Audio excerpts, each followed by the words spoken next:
Good evening, my fellow unconventionalists. Today's thought has been about productivity, and that's what I've been about, trying to figure out how to support myself in a different way, form, or fashion from the norm. And one of the things I came across which really sparked and captured my interest was Ali Abdaal and a couple other, I think there's a guy named Dan Coe, and a lot of others who speak about these life productivity hacks and stuff like that, of how you can get more things done, a lot of things done, and most of it's based on money. I don't have a dislike of money. I don't have a perception that it's evil. I think it's the people that abuse it, what they do. I think the mentality of our society is pretty much sick. They're stuck in a sitcom, pretty much psychologically handicapped, I think. I mean, why would you want to make money? Even if you understand about money, I know I'm sidewinding here, but if you truly loved money and you wanted to be filthy rich and get naked and swim in a bathtub of it, but you were a professional. You knew what you were you knew what you were doing here. You were educated, you would know that money is actually nothing. Rich people know that the dollar is basically it's not an asset, it's a liability. As soon as you give your money to a bank, the bank needs to loan it out. They can loan it up that same dollar up to 10 times. Money doesn't mean it. It's all about assets. True wealthy people understand these things. I am not one of these wealthy people. I don't think I ever want to be a super high wealthy person. I want to live comfortable. I want to be able to take care of my baby girl and myself, the planet, and the new member to my family, my cat, Princess, which will probably be in future videos. But what's interesting about these people who do these productivity things, and mostly it's about money. But if you look at what these wealthy, successful people do, it really goes right in line with life. Productivity doesn't have to be about monetary wealth. It could be time wealth, happiness wealth, and I can probably give you guys a couple good examples. Basically, what I'm looking at is, in contrast to these people where they want to be rich, I'm looking at things from a living standpoint. And what caught my eye was a lifestyle business. So a lot of people who want to go and make a lot of money want to make a lot of money so they could do the things that they like. What they're finding is that they've created this empire and this big business, and now the business is pretty much running them. Again, I don't have any, if you like it, I'm like, hey, that's great, good on you, But there's these people saying, if you don't have time to do the things you want and you're sacrificing a good couple decades of your life, especially in your prime, you're missing out. The whole point was for you to have freedom. Now you're locked into this job, cemented in, there's no way out, especially if you go into debt and start buying yourself the fancy cars and the big houses and things like that. But a lifestyle design business, I like what Ali Abdaal was talking about. He said that nobody talks about, I think his example was a florist who breaks, $1 million a year with like 2-3 employees. Nobody talks about that. They're all after some kid who invented an app that made 30 million in a month or something. That's like sexy, that's like intriguing. But he also said that there's people who just want to make a 6-figure income, maybe $100,000 a year, and they're happy, and they can design a business around just doing just that, and it's something that they're already doing, so there's no burnout. So if you find something that you like to do and you can incorporate that into your life, then you don't experience burnout because it's something you're doing already. Some examples are, for me, the way I'm looking to monetize my life is I come from type 2 diabetes remission. I have a channel called the Type 2 Diabetes Remission Guy. And one of my thoughts was I beat this thing. I don't have to take medications and things like that. In fact, my blood sugars are, my body in general, I'm 50 years old. My daughter says I have the body of a 20-year-old with the face of a 100-year-old. Haha. But yeah, I beat it clean and fair. And I look to help others do that because it's a high epidemic in our country. It's all over the world. It's getting insane. It's out of control. It's just multiplying every year by enormous standards. So, it's a hot market. I see. I'm like, well, there's somebody who actually put it in remission naturally without drugs. I've got proof of concept. All my weight loss that happened, my blood sugars, my blood labs, I took it pretty serious. So I started documenting everything that I've done as far as health-wise, like labs and all that. I've also been documenting food. So I'll eat food and I'll figure out what spikes blood sugar and what doesn't spike blood sugar. These are things I'm going to do anyways. For my maintenance, I do intermittent fasting. I do all kinds of experimentation on myself to see where it's going to go. And I'm going to continue to be healthy for the rest of my life. So it's something I'm already doing. And I just kind of want to share that example with you guys that, hey, I'm already doing these things, and why not try to monetize it? And what better way to make money in the world, helping people to put their type 2 diabetes in remission so they're not going to die young, they're not going to have amputations or have to deal with dialysis, medications, and all the complications that come with it. You're doing good in the world, you're improving the world, and you're actually making an income doing it. So, another thing I look at is fat loss for men. By accident, I figured out by keeping my insulin low that insulin is a fat storing hormone, and by just simply changing diet, not even with any exercise, one can actually lose weight. I started researching and I was like, no shit. Exercise doesn't really help you lose weight. I know I'm kind of rambling here, but I'll tie it together. It's just, there's little cookies in life. So I got to figuring, you mean I can help people to lose weight, because we also have an obesity problem, and they don't even have to exercise. This is no drugs, no nothing, just by simply changing diet.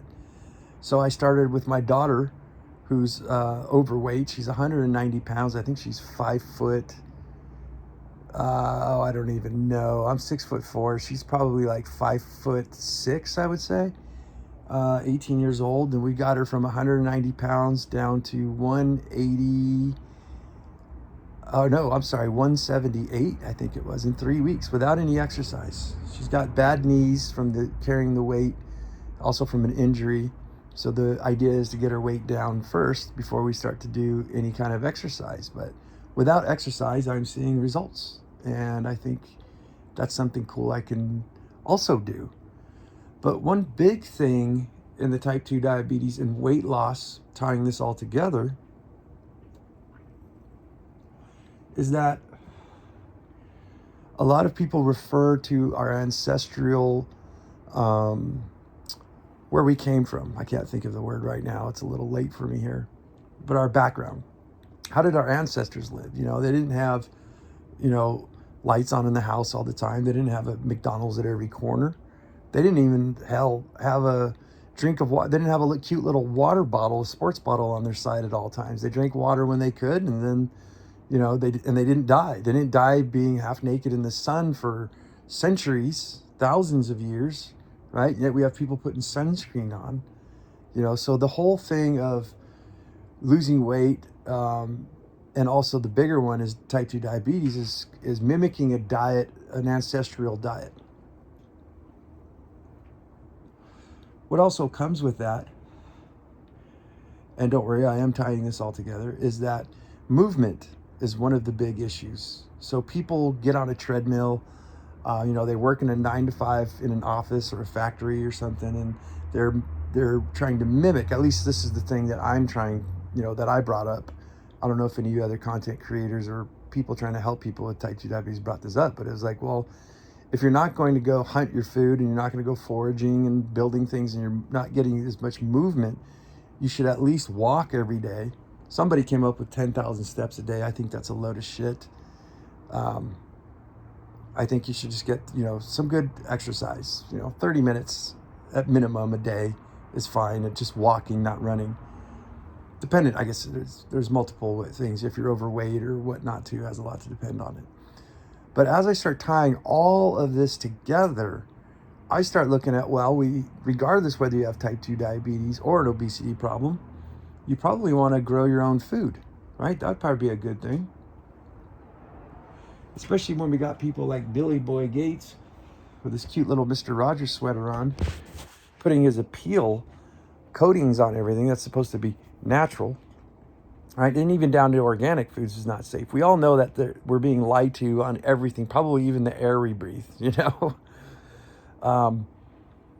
But the point I look at is that whether times were bad or times were good, it's great to grow your own food. I have this experience. I grew up in a third world country. At one point, we had everything that was on our table came from our own hands. We had zero input, right, from outside sources other than what we grew on our land. Now, I haven't got there in my adult life here, but I've grown a good significant, and I've talked about this before. So when I think about this as a lifestyle, you're getting exercise, you're getting sunshine, you're getting the most healthiest food on the planet and food that you can trust. You're going to be less stressed out about life because you're healthier, right? You're also going to be out getting that exercise, so you're going to age fairly well, no matter what position you are in life. Growing your own food, being out in the garden, chopping wood, splitting bamboo for building materials and things like that, is you're expending that energy. You're doing exactly like your ancestors did. But on a good note is that you're being way more productive. There's an equilibrium of technology meets, let's say, natural ancestral style living, right? I don't want to get two stones together to make a fire. I'd rather get some flint any day. There's rocket mass stoves. There's all kinds of cool things that we have with technology. It's the best time to ever be alive. And if we start to piece all of this together, one note before I go further on that is that's probably a whole business in and of itself. Imagine watching someone like myself, and this is what I intend to do in the future, is show you how I make a rocket mass stove, how I grew the wood to make biochar. I heat my own home. I cook with the little amount of wood as possible. The implementations of a rocket mass stove just by itself it just goes crazy. You can make a sauna. You can heat a greenhouse. You can do all kinds of stuff. So the point is if we want to get off this system, there is totally a system that we can design, and I'm going to fight to my death to build that for myself. This is where I'm going. I want a life of productivity, a lifestyle. I could almost say like a lifestyle.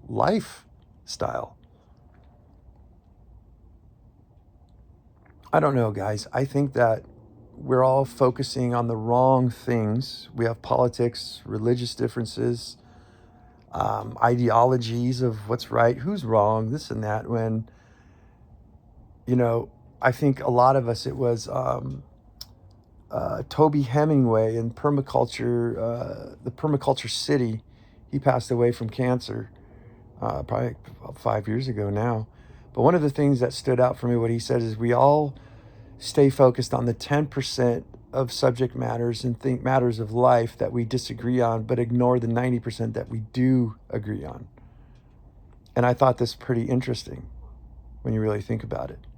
Because all sides, whether it's left, right, up, down, green, yellow, we all have commonalities that we should probably, I hope so, we should save the earth, we should do good to our neighbors, we should have so much abundance that an excess of productivity of things that you produce in your life, whether it's even joy or messages or food or anything, that you can give the surplus to others.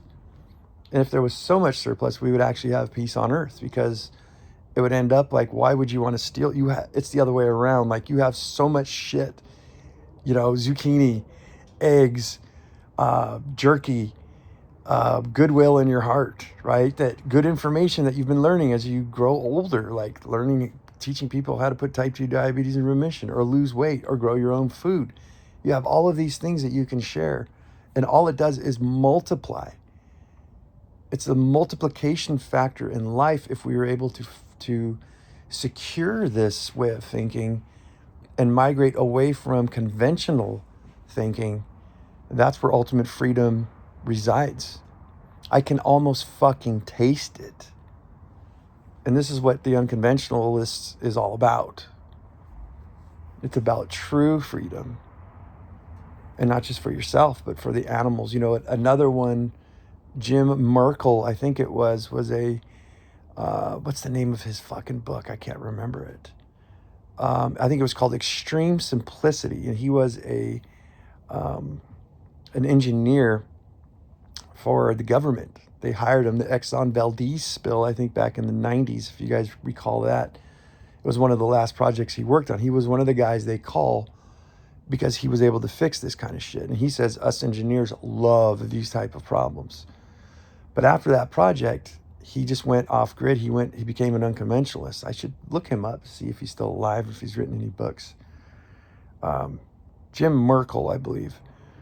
And one of the things he said, it was interesting because he's an engineer and a mathematician, was gathering data on how many people are in the world, how much land mass do we have, and land mass was interesting, was how much usable land mass. How much space would one human being occupy by the use of the things like garbage, that they produce, if they were going to grow their own food. And he came up with a number that was really, really fascinating. It's been over probably 15, 20 years since I've read the book. But I remember it was something like 2 acres per person is what they occupy. And if you add up the usable acreage, not including deserts and Arctic areas and things like that, you start to see this number where it's like, oh shit, we need to do something about this. But in a productivity, utilizing the information of permaculture and natural farming and just this way of thinking, lifestyle design, becoming an unconventionalist would solve that problem. I know it will, because the inventions of mine of having one person being able to handle, I think it was over I forgot what the number was, but it was at one point it was over 1,000, I think. But for sure, 850 different plants, baskets, containers, if you will, 850 different varieties.